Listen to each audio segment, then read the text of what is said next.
যদি হঠাৎ করে বিশ্বের সবচেয়ে শক্তিশালী দেশ সরাসরি যুদ্ধে নামে, কয়েক মিনিটেই বদলে যাবে পুরো পৃথিবী।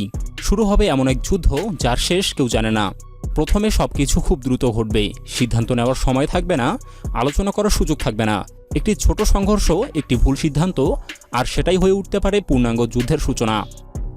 প্রথম আঘাত আসবে আকাশ থেকে। স্টেলথ ফাইটার জেট, ড্রোন এবং দ্রুতগতির মিসাইল একসাথে আক্রমণ শুরু করবে।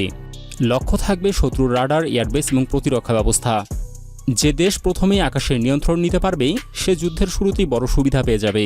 কিন্তু এই যুদ্ধ শুধু চোখের দেখা যুদ্ধ নয়। একই সময়ে শুরু হবে সাইবার আক্রমণ। বিদ্যুৎ গ্রিড, ব্যাংকিং সিস্টেম, ইন্টারনেট সবকিছু টার্গেট করা হবে। মানুষ বুঝে ওঠার আগেই শহর অন্ধকারে ডুবে যাবে, যোগাযোগ বিচ্ছিন্ন হয়ে পড়বে, আর বিশৃঙ্খলা ছড়িয়ে পড়বে দেশের ভেতরে।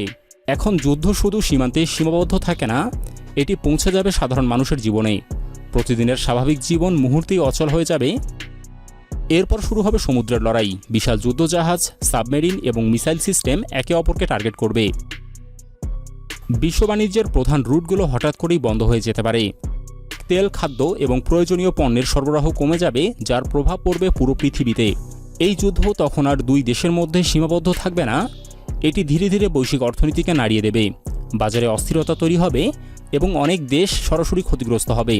এরপর যুদ্ধ নেমে আসবে মাটিতে। ট্যাঙ্ক, আর্টিলারি এবং হাজার হাজার সৈন্য সরাসরি সংঘর্ষে জড়াবে। শহরগুলো পরিণত হবে যুদ্ধক্ষেত্রে। রাস্তা, ভবন, হাসপাতাল সবকিছুই আর নিরাপদ থাকবে না।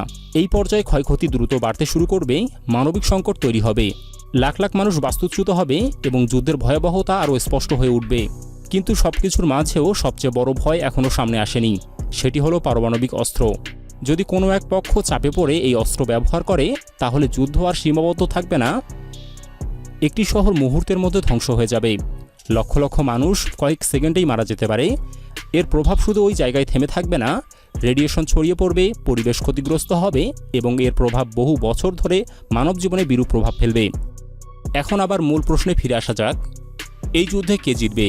যে দেশ শুধু শক্তিশালী সে দেশ নয়, যে দেশে শুধু অস্ত্র বেশি সে দেশও নয়, বরং যে দেশ দীর্ঘমেয়াদী টিকে থাকতে পারবে, অর্থনীতি ধরে রাখতে পারবে, প্রযুক্তিতে এগিয়ে থাকবে এবং যার মিত্র বেশি থাকবে সে তুলনামূলকভাবে এগিয়ে থাকবে।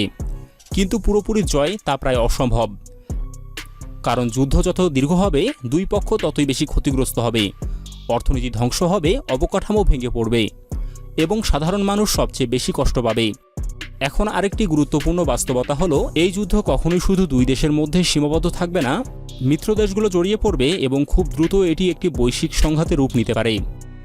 তখন এটি একটি যুদ্ধ থাকবে না, বরং পুরো বিশ্বের জন্য একটি বড় সংকটে পরিণত হবে।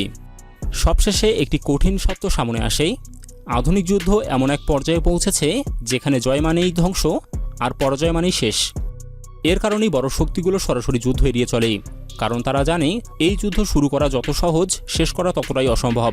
এবং হয়তো এটাই সবচেয়ে বড় সত্য, যদি দুই সুপার পাওয়ার সত্যিই সরাসরি যুদ্ধে নামে, তাহলে প্রশ্নটা কে জিতবে না, বরং কে কতটা টিকে থাকতে পারবে।